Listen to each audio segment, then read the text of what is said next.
सर्वेभ्यो नमो नमः। प्यारे विद्यार्थियों, आज की संस्कृत भाषा की कक्षा षष्ठी में आप सभी का स्वागत है। आज हम पाठः पंचमें जले अपि वसन्ति जीवाः पढ़ेंगे। जले अपि वसन्ति जीवाः। अब हम देखेंगे जल शब्द। जल का अर्थ होता है पानी, और जल में विभक्ति लगी है सप्तमी। जले ए लगा है शब्द के अंत में, तो यहाँ कौन सी विभक्ति है? सप्तमी। और सप्तमी विभक्ति का कारक चिन्ह क्या होता है? में और पर। में और पर। तो यहाँ जल में, पानी में, अपि भी, पानी में भी, वस धातु के ती तय अंति, वसंती। जले अपि वसंती, जल में भी, वस मीन्स रहना, और वसंती रहते हैं।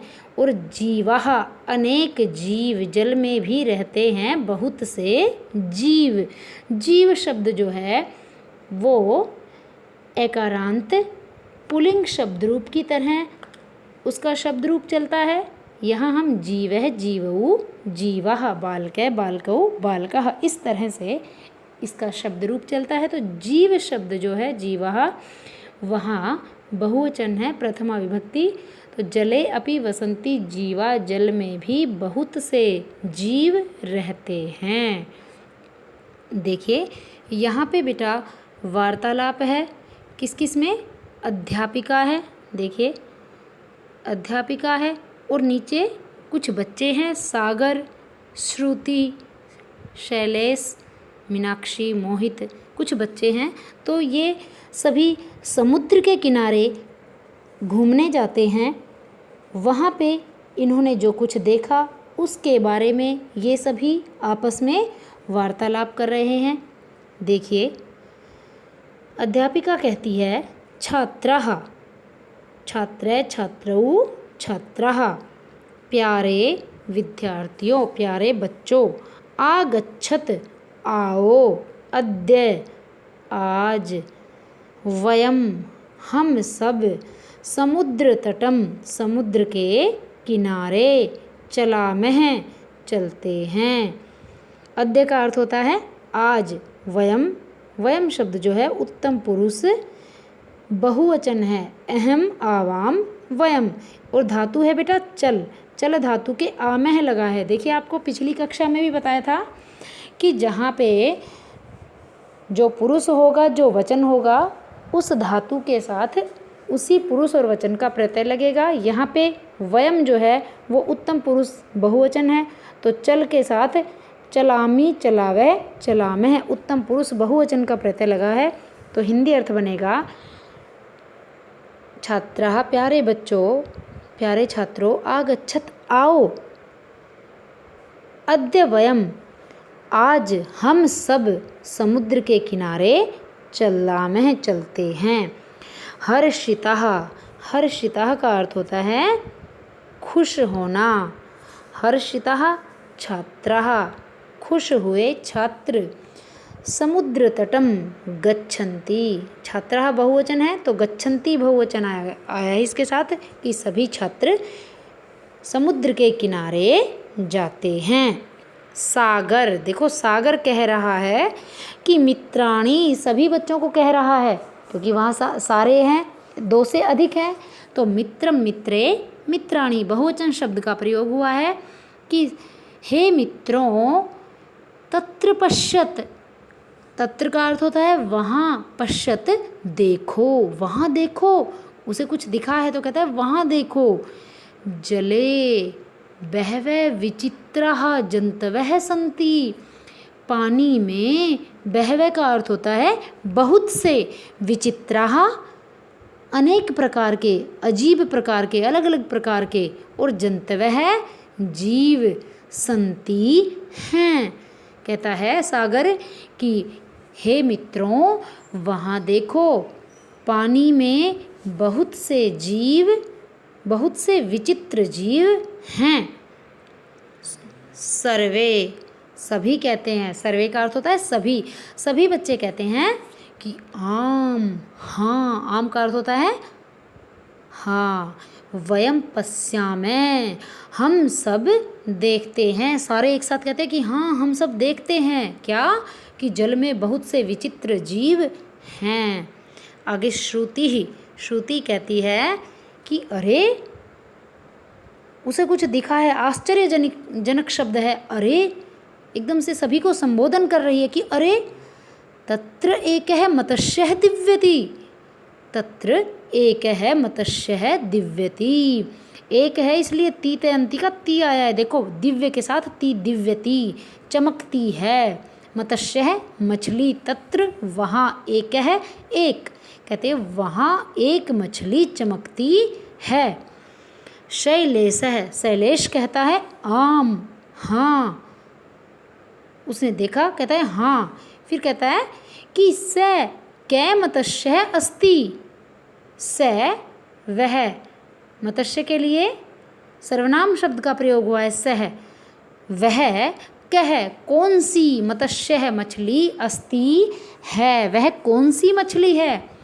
अध्यापिका कहती है, उन्हें प्रश्न का उत्तर दे रही है। अध्यापिका कहती है अयम स्वर्णिमः मत्स्यः, देखिए फिर से, अध्यापिका कहती है अयम स्वर्णिमः मत्स्यः अस्ति, यह स्वर्णिमः का मतलब होता है सुनहरी, मत्स्य मछली, अस्ति है, यह सुनहरी मछली है। अस्य वर्ण स्वर्ण सदृशः भवति, इसका रंग, वर्ण का अर्थ होता है रंग, इसका रंग सोने के जैसा, स्वर्ण कहते हैं सोने को, और सदृश के जैसा, के समान, भवति, इसका रंग सोने के समान होता है। अतः से दिव्यति, इसलिए यह चमकती है। इसके बाद देखिए मीनाक्षी कहती है कि अयम सुंदर मत्स्य अस्ति, यह सुंदर मछली है। सुनहरी मछली को देखकर कह रही है कि यह सुंदर मछली है। अब देखिए मोहित कहता है, मोहित कहता है टर टर इति कस्य ध्वनिः जलात् आगच्छति, टर टर इति, टर टर के जैसी, कस्य ध्वनि, किसकी आवाज़, जलात, जलात में विभक्ति है पंचमी, जलात में कौन सी विभक्ति है, पंचमी, तो जल से, पानी से बाहर, ठीक है, अलग होने के अर्थ में है पंचमी विभक्ति। कहता है पानी से बाहर आगच्छति, आती है। फिर से देखिए मोहित कहता है टर इति कस्य ध्वनि, टर ऐसी किसकी आवाज़ पानी से आती है। अध्यापिका कहती है कि अयम मंडूकः अस्ति, यह मेंढक है। मंडूकः मेंढक को कहते हैं।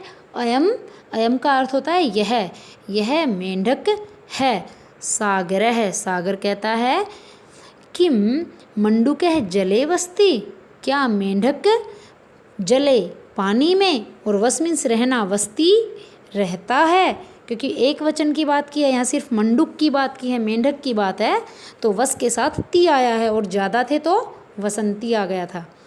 तो कहते किम मंडूकः जले वसति, क्या मेंढक पानी में रहता है।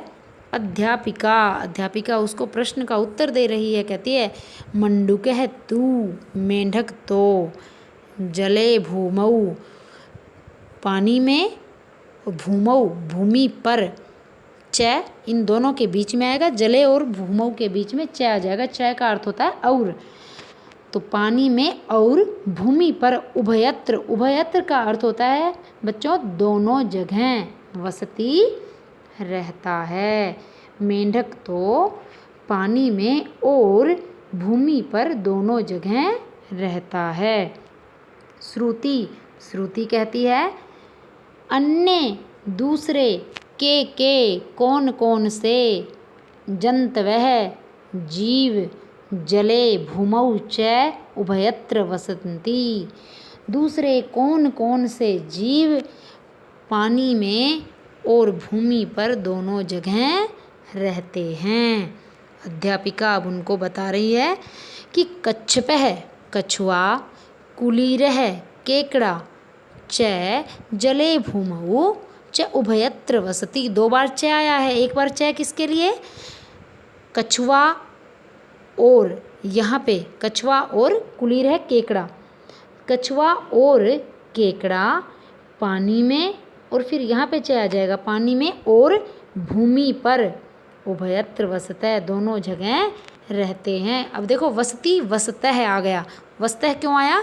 क्योंकि यहाँ 2 हैं हमारे पास, एक कच्छप है और दूसरा कुलीर है। तो द्विवचन के साथ धातु में भी जो प्रत्यय है वो द्विवचन का लगा है। ती के बाद तह। यहाँ हमने सिर्फ मंडूकह की बात की थी, तो यहाँ पे वस के साथ केवल ती लगा था। यहाँ वसंती अनेक जीवों की बात की है, तो इस बात को आप समझें। कहता है कि कछुआ और केकड़ा दोनों जगह पानी में और भूमि पर दोनों जगह रहते हैं। एक विशाल काय मत्स्य जलस्य ऊपरी आगच्छति। जब अध्यापिका उनको बता रही थी तो इतनी देर में क्या होता है कि एक बहुत बड़ी, विशाल काय बड़ी, मत्स्य है मछली, विशाल शरीर वाली, विशाल काय कहते बेटा काया को, शरीर को, विशाल काय मत्स्य है मछली, जलस्य ऊपरी आगच्छति। जलस्य शब्द में लगी है षष्ठी विभक्ति। बालकस्य बालकयो बालकानाम, फलस्य फलयो फलानाम, जलस्य जलयो जलानाम। तो जलस्य जल के, का के की आता है ना संबंध कारक में, तो जलस्य में है के, पानी के, ऊपरी ऊपर आगच्छति आती है। एक विशाल शरीर की वाली मछली पानी के ऊपर आती है। सागर कहता है कि अस्य मत्स्यस्य किम नाम अस्ति। मत्स्यस्य में कौन सी विभक्ति है? षष्ठी। यह अस्य इस मत्स्य का, मछली का, किम नाम अस्ति क्या नाम है। तो अध्यापिका कहती है अस्य नाम शार्क अस्ति, इसका नाम शार्क है। श्रुति, श्रुति कहती है अयम किम किम खादति, यह क्या क्या खाती है। प्रश्न पूछ रही है तो अध्यापिका बताती है कि अयम यह लघु मत्स्यान, छोटी मछलियों को, खादती खाती है, यह छोटी मछलियों को खाती है। कौन? शार्क। शैलेश है, शैलेश कहता है अयम मानवान अपि खादती, यह मनुष्यों को भी खाती है। अध्यापिका कहती है आम, हाँ। अयम अति बलवान मत्स्य भवति, हाँ यह बहुत, अति का अर्थ होता है बहुत बलवान है, शक्तिशाली, ठीक है, शक्तिशाली, और मत्स्य मछली, भवति होती है, यह बहुत ही शक्तिशाली मछली होती है। मोहित कहता है कि समुद्रे तू, समुद्र में, यहाँ पे फिर से कौन सी विभक्ति है? सप्तमी, ए आ गया समुद्र के। समुद्र में तू, तो, बहवै बहुत से, जंतवै जंतु, और वसंती रहते हैं। समुद्र में तो बहुत से जीव रहते हैं। अध्यापिका कहती है आम, हाँ। एते जंतवः मिलित्वा एव समुद्रे वसंती, हाँ ये सब जंतवः जीव मिलित्वा मिलकर। अब देखिए मिलित्वा जो शब्द है यहाँ पे बेटा कत्वा प्रत्यय लगा हुआ है। कत्वा प्रत्यय में क्या होता है? कत्वा प्रत्यय का अर्थ होता है कत्वा का करके, करके।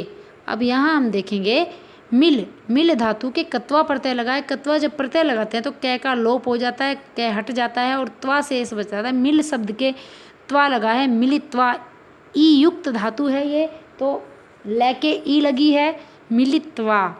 अब मिल का अर्थ होता है मिल, मिलना, और मिलित्वा मिल करके। तो यहाँ मिल करके, मिलित्वा का अर्थ हो जाएगा मिल करके। यहाँ प्रत्यय कौन सा है इस शब्द में? कत्वा प्रत्यय। आम एते जंतवः मिलित्वा, हाँ ये सभी जंतु मिलकर ही समुद्र में वसंती रहते हैं। सभी विद्यार्थी पाठ को ध्यान से पढ़ेंगे, समझेंगे और यदि आपको पाठ से संबंधित, अनुवाद से संबंधित कोई भी अगर प्रॉब्लम आती है, समस्या आती है, तो आप कमेंट बॉक्स में कमेंट लिखें या मेरे नंबर पर संपर्क करें। धन्यवाद है।